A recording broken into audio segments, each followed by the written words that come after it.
Então, agora nós vamos focar nesse gênero lírico, ou seja, no poema.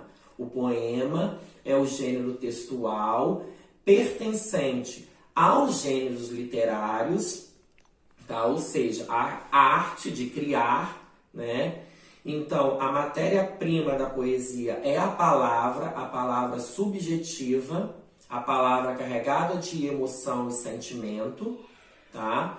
Os poemas possuem algumas características que dizem respeito às questões estruturais. Nós vamos ver agora as questões estruturais de um poema, tá? Nós temos como estrutura de um poema o verso, a estrofe, o ritmo, a rima, né? E tudo isso nós vamos ver agora como nós podemos identificar esses itens dentro de um poema, né? E explicar um pouco sobre como fazer a escansão ou a métrica de um verso de um poema, que no caso é a divisão de sílabas poéticas, diferente da divisão de sílabas gramaticais. Então, primeiramente, vocês podem ver o que é um verso. O verso é a sucessão de sílabas ou fonemas formando uma unidade rítmica e melódica que corresponde a uma linha do poema. Então, cada linha é um verso. A estrofe já é o agrupamento de versos. Para separar uma estrofe da outra, nós utilizamos um espaçamento em branco. E de acordo com o número de estrofes, número de versos, dentro da estrofe, nós temos uma classificação para essa estrofe. Por exemplo, uma estrofe com um único verso, nós temos o monóstico, 2 versos, dístico, 3 versos, tercetos, 4 versos, quarteto ou quadra, 5, quinteto, quintilha, 6, sexteto, sextilha e assim por diante, até 10 versos, que é a 10ª, tá? Nós podemos também enfatizar que, relembrando o que eu falei antes, soneto, composto por 2 quartetos e 2 tercetos. Então, as 2 primeiras estrofes possuem 4 versos e as 2 últimas estrofes possuem 3 versos. Agora vamos falar um pouco da métrica. A métrica é a medida dos versos, isto é, a divisão do número de sílabas poéticas que os versos apresentam. Essa divisão, esse processo é chamado de escansão.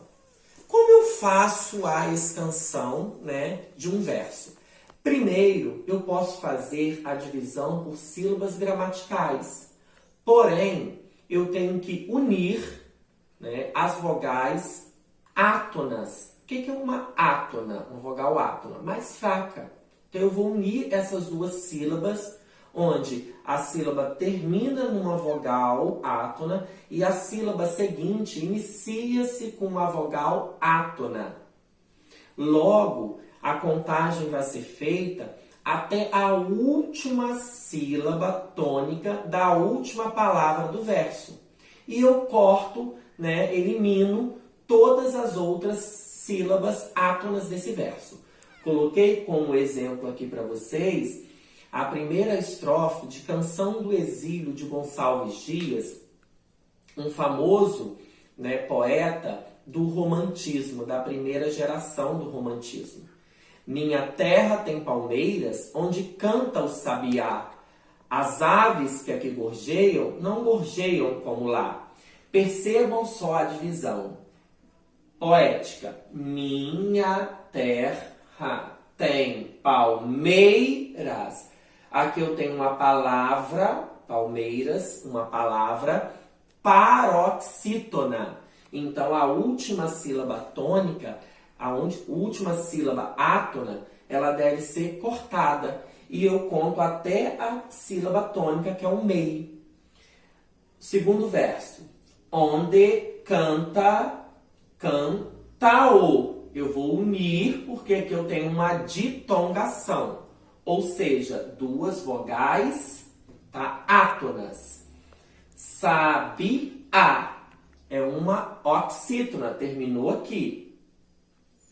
As aves que eu uni outra ditongação. Duas vogais que são átonas, são fracas.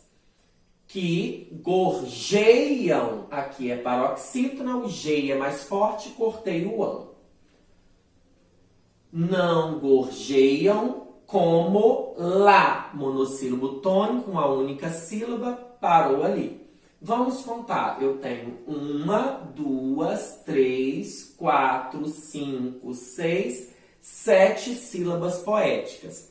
Com isso, eu classifico esses versos quanto ao número de sílabas poéticas. Esses versos são chamados de redondilhas maiores. Então, a classificação quanto à métrica se dá da seguinte forma. Uma única sílaba poética, monossílabo. 2 sílabas poéticas, dissílabo. 3 sílabas poéticas, trissílabo. 4, tetrassílabo ou quadrissílabo. 5 sílabas poéticas, pentassílabo ou redondilha menor. 7 sílabas que nós vimos, redondilha maior. 6, hexassílabo. 7, heptassílabo ou redondilha maior. Depois nós temos 8 sílabas, 9, 10 e as nomenclaturas para cada um.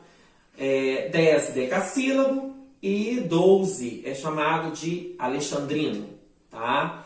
É bom vocês ficarem cientes que na era medieval, trovadorismo, por exemplo, o recurso mais utilizado é a medida velha, que é o uso das redondilhas, podendo ser maiores ou menores, 5 ou 7 sílabas poéticas.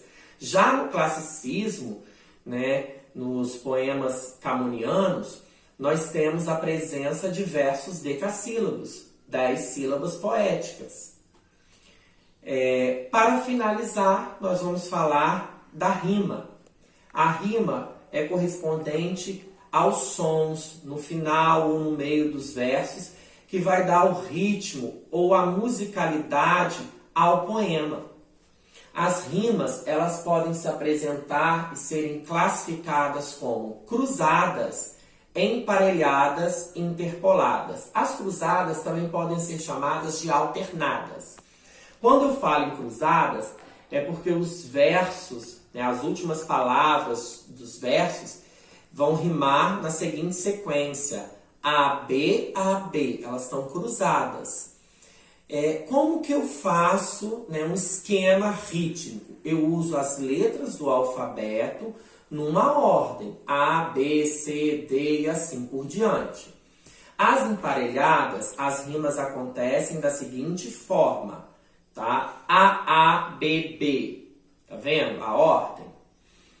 Por exemplo, amor, calor, sonhando, brincando.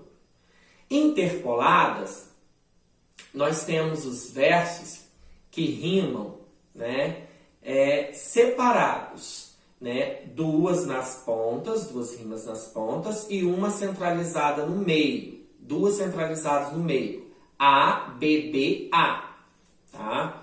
E nós temos também o caso das rimas encadeadas. A palavra final, né, do verso vai rimar com uma palavra no interior do verso seguinte. Há também casos de rimas pobres, rimas ricas, né, que é o caso do uso de palavras quanto à classe gramatical. Se você repete muito uma classe gramatical, né, nas rimas, ela se torna pobre. Existem também poemas que não apresentam rimas. Os poemas que não apresentam rimas são chamados de versos brancos ou soltos. Podem ocorrer neste caso também. Espero que vocês tenham aproveitado essa videoaula. Esse material estará disponível no site da escola, tá? Vocês poderão baixar, né, estes slides. Vocês terão atividades de fixação sobre este conteúdo e qualquer dúvida podem entrar em contato e podem contar comigo. Um grande beijo e até a próxima aula.